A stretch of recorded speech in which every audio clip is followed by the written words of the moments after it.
Dans cette vidéo, nous vous montrerons 11 choses cruciales que vous devriez éliminer tranquillement de votre vie. Préparez-vous pour un voyage incroyable. Nous vous encourageons à participer activement à ce voyage avec nous, à laisser vos commentaires sur chaque sujet que nous discutons et à regarder la vidéo entière. Vous êtes dans un voyage de croissance et d'apprentissage. Vous avez les prochaines minutes pour réfléchir attentivement à qui vous êtes et en acquérir une compréhension plus profonde.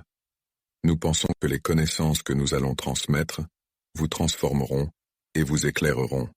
Maintenant, partons. Première chose, tu n'as pas à te justifier devant les gens qui t'ont fait du mal quand tu as affaire à eux.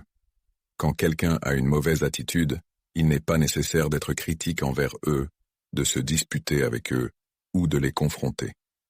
Même si la personne que vous pensiez être un ami parfait a pris des décisions qui vous ont offensé et vous ont blessé, il vaut mieux continuer et arrêter de chercher des raisons pour les justifier.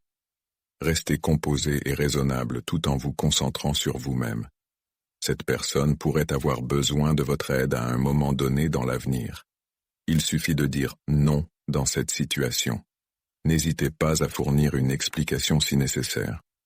Vous n'avez pas à aider cette personne s'ils ont trahi votre confiance et manqué d'intégrité morale.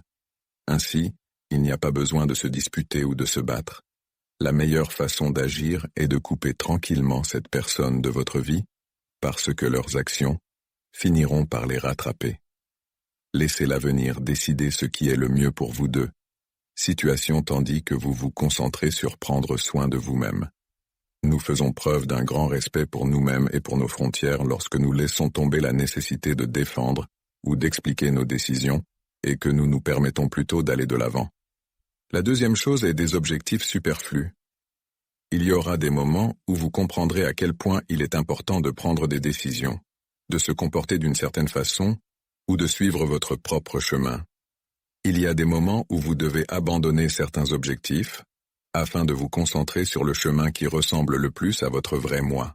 C'est tout à fait normal parce que nous n'atteignons pas toujours nos objectifs et parfois nous devons faire des compromis entre certaines choses et d'autres choses. Mais il est essentiel de franchir tranquillement ces objectifs inutiles sans faire connaître publiquement vos mouvements.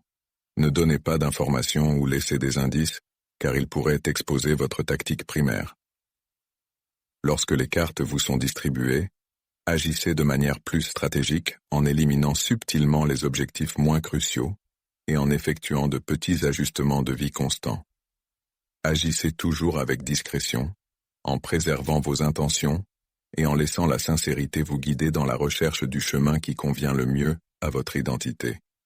Le troisième point concerne les relations, qu'elles soient romantiques ou platoniques. Il est important d'éviter de divulguer des renseignements personnels ou d'évoquer aux gens les raisons d'une rupture d'amitié ou de relation. Vous et l'autre personne impliquée possédez l'intimité que vous partagez. Les autres n'ont pas besoin de comprendre pourquoi. Personne ne devrait être au courant de combats ou d'autres circonstances désagréables, car cela ne fera qu'encourager les rumeurs et aggraver le problème. Parlez-en à vous-même si vous en avez besoin et considérez ce qui s'est passé. Le désir de se propager peut être un signe de blessures incurables. Ainsi, le bon cours d'action dans toutes circonstances données est d'examiner silencieusement ses comportements sans les révéler à personne d'autre. Il est essentiel de mettre fin à des relations problématiques dans votre vie sans en parler à personne. Vous soutiendrez le processus d'acceptation et de guérison, protégez la vie privée et la dignité de toutes les parties impliquées, et prenez soin de votre santé émotionnelle avec prudence si vous gardez ces choses privées et traitez les problèmes à l'intérieur. Quatrième point, essayez de ne pas crier aux gens quand vous êtes sous stress et essayez d'éviter de montrer trop de colère ou de frustration. Si vous êtes en colère, canalisez votre énergie vers des choses qui vous feront vous sentir mieux.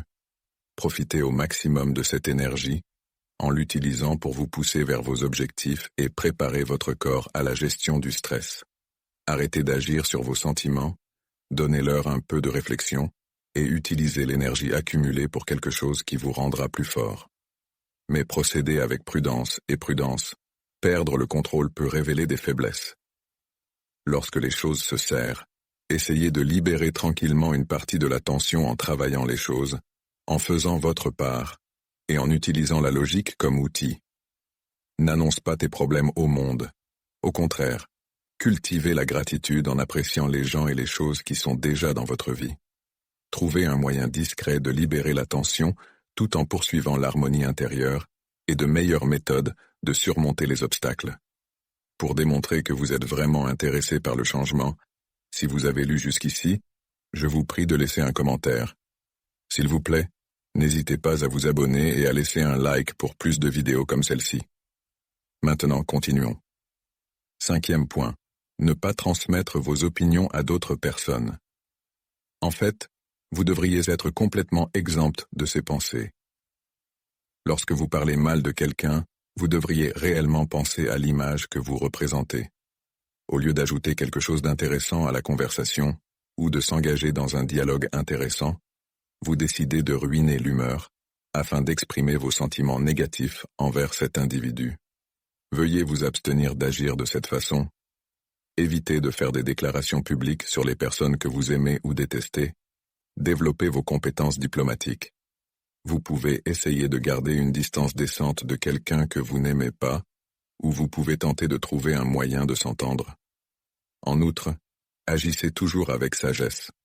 Essayez de communiquer, d'avoir une discussion, et cherchez un consensus s'il y a un problème avec cette personne. Mais vous devriez jeter ces croyances et évaluations d'autres personnes tout de suite. Comme indiqué précédemment, agissez toujours de manière diplomatique, démontrant plus fort avec d'autres personnes. Le 6e conseil est d'abstenir de toujours vous évaluer contre les autres. Sans considérer les autres, le chemin, les réalisations et les succès de chaque personne doivent être respectés. Comparer nos vies à celles des autres est une mauvaise habitude qui peut entraver notre développement personnel et avoir un effet néfaste sur notre santé émotionnelle. En outre, cela nous déprime parce que nous courons le risque de succomber au piège de comparaison négative, en nous concentrant sur nos défauts perçus plutôt que d'apprécier nos propres avantages et réalisations. Nous perdons de vue nos propres objectifs et aspirations lorsque nous nous évaluons constamment face aux autres. Nous nous éloignons de nos objectifs et des aspirations parce que nous nous mesurons contre les attentes des autres. Cela nous empêche de progresser sur notre propre chemin et de réaliser nos objectifs personnels. Nous pouvons apprendre à être reconnaissants de nos propres circonstances et à reconnaître nos progrès en éliminant la comparaison. Rappelez-vous que chacun a ses propres circonstances particulières et son mode d'être, et il n'est ni juste ni sain de se comparer aux autres. Chacun de nous a des chemins de vie uniques, des défis et des points forts. Il est plus fructueux de se concentrer sur notre propre éducation et notre croissance personnelle plutôt que de nous comparer aux autres. L'utilisation consciente des médias sociaux est le 7e point. Pour un bref instant, imaginez votre vie comme un livre plein de contes incroyables, de leçons apprises et d'aventures. Imaginez les médias sociaux comme une bibliothèque ou des millions d'histoires d'autrui avec nos propres chapitres difficiles. Alors que nous nous tournons à travers les pages brillantes de ces récits numériques. Nous pouvons nous retrouver dans un cercle vicieux d'envie et de mécontentement, venir à cette bibliothèque en ligne avec une intention spécifique à l'esprit. Vous entrez, vous trouvez ce que vous cherchez, une connexion, des idées, des connaissances, et ensuite vous sortez, vous retournez dans le monde de votre propre livre, le livre de votre vie. Mais dans la vraie vie, comment faire ça? Plutôt que de vous immerger constamment dans les médias sociaux, essayez de mettre de côté des moments particuliers de la journée pour le ver. Demandez-vous, est-ce que je cherche quelque chose de constructif ici, ou juste de tuer le temps? En outre, il est essentiel d'identifier les signaux d'avertissement que l'utilisation des médias sociaux a un effet néfaste sur votre humeur ou votre sens de soi. Il pourrait être temps de prendre une pause si l'utilisation de ces plateformes vous fait sentir déprimé. Passez ce temps à vous impliquer à nouveau dans des choses que vous aimez faire dans le monde réel, comme lire un livre, prendre un passe-temps, ou simplement prendre dans le paysage. En appliquant ces techniques, vous pouvez protéger votre bien-être mental et redécouvrir la beauté de votre propre récit sans toujours le comparer à celui des autres. Rappelez-vous que chaque personne a un chemin individuel à suivre, rempli de hauts et de bas, de victoires et de revers. C'est précisément pourquoi chaque histoire, y compris la vôtre, est si précieuse et distincte. Alors que nous disons au revoir à ce sujet, je voudrais que vous réfléchissiez à la façon dont vous pouvez commencer à écrire le prochain chapitre de votre vie maintenant, en vous concentrant davantage sur les choses qui comptent vraiment dans la vie, et moins sur l'influence du monde numérique. Ensemble, partons sur cette voie de développement personnel. Appliquez les connaissances des plus grands philosophes de l'histoire pour prendre le contrôle de votre vie. Le stoïque du XXIe siècle est votre feuille de route vers la prospérité, le bien-être et la résilience. Transforme les difficultés en victoire, la tension en force et le doute en compréhension. Point 8e. Recherchez la validation à partir de sources extérieures. Dans le monde d'aujourd'hui, il semble que la valeur d'une personne dépende souvent de la façon dont les autres la voient. Toutefois, je voudrais vous inviter à étudier la liberté qui résulte d'abandonner cette quête sans fin d'acceptation aujourd'hui. Imaginez-vous devant un phare sur une scène entourée d'une foule de spectateurs, chacun avec une notion préconçue de la façon dont vous devriez vous comporter, parler et regarder. Pouvez-vous imaginer à quel point cela pourrait être oppressant? Imaginez-vous quitter la scène et marcher dans une zone calme et sereine où votre opinion est la seule qui compte. Cette métaphore sert à souligner combien il est crucial d'entendre et d'apprécier votre voix intérieure au-dessus de la voix du monde extérieur. Nous nous éloignons de notre pensée maintenant au moment où vous étiez le plus heureux et le plus satisfait. Peu importe ce que les autres auraient pensé ou anticipé, ce furent probablement des moments où vous agissiez conformément à vos propres valeurs et croyances. Voilà ce que signifie vivre une vraie vie. Cependant, comment pouvons-nous mettre cela en pratique dans nos activités quotidiennes? Tout d'abord, des petits pas sont faits. Apprenez à faire confiance à vos instincts et à identifier vos propres besoins et désirs. Par exemple, la prochaine fois que vous allez prendre une décision, demandez-vous: est-ce que je fais ça parce que je veux vraiment? Ou parce que c'est ce que les autres attendent de moi? Augmenter votre estime de soi est une autre technique efficace. Appréciez vos points forts, reconnaissez vos réalisations et tirez des leçons de vos erreurs. Rappelez-vous que la réalisation de l'acceptation de soi est un processus continu, et même le plus petit succès compte. Enfin, développez des relations qui vous aident et vous inspirent pour être la meilleure version de vous-même. Ceux qui apprécient votre unicité et vous soutiennent dans l'expression de qui vous êtes, vraiment devraient être à proximité immédiate. Nous pouvons embarquer sur un voyage plus satisfaisant et authentique lorsque nous nous libérons de la nécessité de la validation des autres. C'est une route qui nous permet d'écrire nos propres récits avec le courage et l'authenticité de vrais héros. Nous envelopperons maintenant ce 8e point dans l'espoir qu'il vous encouragera à naviguer dans la vie avec des voiles adaptés à la réalité et à profiter de la beauté du voyage avec tous ses tours et ses découvertes. Le 9e point est la façon dont nous gérons nos amitiés et nos relations romantiques. Les relations sont comme des miroirs. Elles reflètent différents aspects de nos vies et nous donnent des expériences qui façonnent et définissent qui nous sommes. Cependant, il y a une ligne mince entre la discrétion et la vie privée, ici.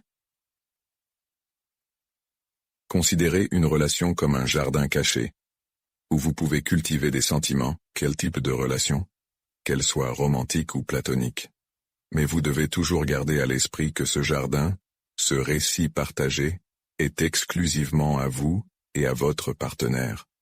Non seulement vous défendez la dignité des deux individus, à des critiques et pire encore, des rumeurs. Cela peut aggraver la douleur et nourrir un cercle vicieux de négativité, plutôt que d'aider à la guérison. Alors comment gérer une relation qui se termine d'une manière saine? Tout d'abord, il est important de vous donner de l'espace et du temps pour guérir. Bien que vous le fassiez avec réflexion, donnez-vous la permission d'expérimenter les sentiments. Cherchez l'aide d'un professionnel de la santé mentale si nécessaire. Ils sont capables d'offrir des conseils et un soutien impartiaux. Deuxièmement, faites de la réflexion une pratique. Tournez-vous vers l'intérieur plutôt que de chercher le réconfort ou l'affirmation des autres. Considérez les leçons que vous avez tirées de cette relation et comment vous pouvez les appliquer pour avancer dans votre vie. Rappelez-vous que toutes les relations, même celles qui se terminent, nous enseignent des leçons importantes. Enfin, gardez à l'esprit que le fait d'être discret et privé montre maturité et respect, non seulement pour l'autre personne, mais aussi pour vous-même. La clôture d'un chapitre dans votre vie devrait se faire avec dignité et grâce, parce que chaque expérience conduit à quelque chose de meilleur. Cela nous amène à la fin de notre 9e point, qui devrait vous aider à voir les choses plus clairement et à acquérir une perspective sur la façon de mettre fin à une relation avec dignité et respect, tout en préservant la vie privée et la dignité que vous méritez tous les deux. Le 10e conseil consiste à abandonner les attentes impraticables. C'est une invitation à entreprendre un voyage introspectif où nous étudierons comment nos attentes peuvent façonner et parfois déformer notre perception du monde. Commençons par une parabole. Considérez votre vie comme un voyage épique à travers un vaste océan. Chaque attente que vous avez est comme une voile sur votre bateau, vous aidant à atteindre vos objectifs. Mais quand ces voiles deviennent trop grandes, ou quand nos attentes échappent à notre contrôle, elles peuvent nous détourner de la trajectoire et nous jeter dans les eaux de la désillusion et de la déception. Les attentes trop optimistes sont semblables aux cartes qui montrent l'emplacement du trésor inexploré. Ils nous obligent à poursuivre des normes perfectionnistes pour nous-mêmes, les autres personnes et les circonstances. Cependant, la vraie question que nous devrions nous poser est la suivante. Ces idéaux nous ont-ils été imposés par les médias, la société ou d'autres forces extérieures, ou sont-ils vraiment les nôtres? Nous devons d'abord reconnaître ces attentes pour commencer à nous séparer. Alors, c'est mon vrai moi. La phase suivante est d'apprendre à accepter vous-même, votre voyage, et les choses hors de votre contrôle. Il ne s'agit pas de renoncer à vos objectifs, mais plutôt d'accepter et de profiter du voyage là-bas, avec tous ses défauts et ses difficultés. Déterminer des objectifs qui sont en ligne avec votre vrai moi plutôt qu'une version idéalisée du succès est également essentiel. Les objectifs réalistes et réalisables sont ceux qui sont à la fois réalisables et véridiques. Cela implique également d'apprécier les petits triomphes sur la route et de réaliser que chaque pas, aussi petit soit-il, représente une avancée importante. Enfin, gardez à l'esprit que le voyage a la même signification que la destination finale. Renoncer à des objectifs inaccessibles rend la vie plus fluide et plus organique, créant de la place pour des plaisirs et des surprises inattendues. Nous envelopperons maintenant notre 10e point, en espérant qu'il vous encouragera à naviguer dans la vie avec des voiles adaptées à la réalité et à profiter de la beauté du voyage avec tous ses tours et ses découvertes. Point 11. Engagement dans les rumeurs et diffusion de mauvaises informations. Dans cette section, nous examinerons comment choisir d'éviter ces comportements peut améliorer nos relations et notre santé mentale. Pensez à chaque mot que nous disons comme à une semence que nous semons dans nos propres jardins et ceux des autres. La gentillesse et la compréhension sont semées lorsque nous choisissons de parler de manière positive, enthousiaste et encourageante. D'un autre côté, lorsque nous diffusons de la désinformation ou que nous entretenons des conversations négatives, nous semons les graines de méfiance, de conflits et de malentendus. Même si s'engager dans des rumeurs peut sembler inoffensif ou même comme un moyen de se connecter avec les gens, c'est en fait une rue bidirectionnelle qui engendre le manque de respect et une dévaluation de nous-mêmes et d'autres personnes.